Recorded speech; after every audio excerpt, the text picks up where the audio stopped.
வேதம் கூறுகின்றதா? சீர்கேடும் கிழவிகள் பேச்சுமாயிருக்கிற கட்டுக்கதைகளுக்கு விலகி தேவ பக்திக்கு ஏதுவாக முயற்சி பண்ணு. 1 தீமோத்தேயு 4:7.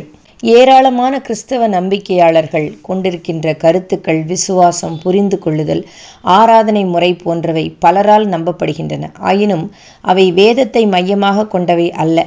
பலர் பின்பற்றுவதை அப்படியே வழி வழியாக பின்பற்றுவதை பக்தி என நினைப்பதால் வேதாகமத்தின்படி அது சரியானதா என பலர் சிந்திப்பதில்லை.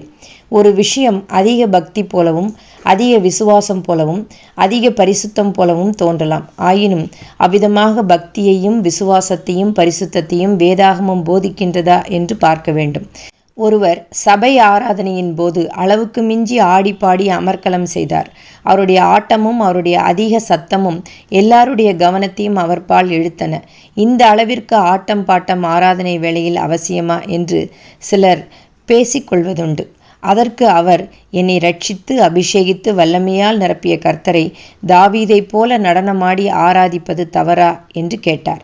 ரட்சித்து அபிஷேகித்து வல்லமையால் நிரப்பிய கர்த்தர் விஷயத்தில் நமக்கு அதிகமான நன்றி உணர்வு வேண்டும். ஆனால் அந்த நன்றி உணர்வை இப்படித்தான் பிரதிபலிக்க வேண்டும் என்று வேதம் சொல்லவில்லையே. கர்த்தருக்காக வாழ்ந்து காட்டி அநேகருடைய கவனத்தை ஈர்த்தால் அதுதான் உண்மையான நன்றி பிரதிபலிப்பு. மத்தேயு 5:16. பழைய ஏற்பாடு கால பாரம்பரியப்படி தாவீது நடனமாடி சந்தோஷத்தை வெளிப்படுத்தினான். ஆனால் புதிய ஏற்பாட்டில் அதே பாரம்பரியத்தை பின்பற்ற சொல்லவில்லையே. தாவீதைப் போல நடனமாடுகிறோம் என்றால் தாவீது எப்படி நடனமாடினான் என்ற விவரங்கள் நமக்கு தரப்படவில்லையே. என்னென்ன அசைவுகள், என்னென்ன ஸ்டைல்கள் பின்பற்றப்பட்டன என்பது தெரியாத போது இன்று ஆடுகிற ஆட்டம் ஆரோக்கியமானதா இல்லையா என்பது எப்படி தெரியும்?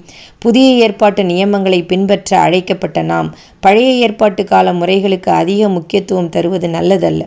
அநேகர் தாவீதைப் போல ஆடுவதிலேயே அதிக பக்தி உணர்கின்றனர். ஆனால் இயேசுவைப் போல வாழ்வதிலோ பின்தங்கி போய் உள்ளனர். சிந்தனைக்கு, தாவீதைப் போல ஆடி காண்பிக்க பயிற்சி போதும். தாவீதைப் போல வாழ்ந்து காட்ட பரிசுத்த முயற்சி வேண்டும். ஆமென்.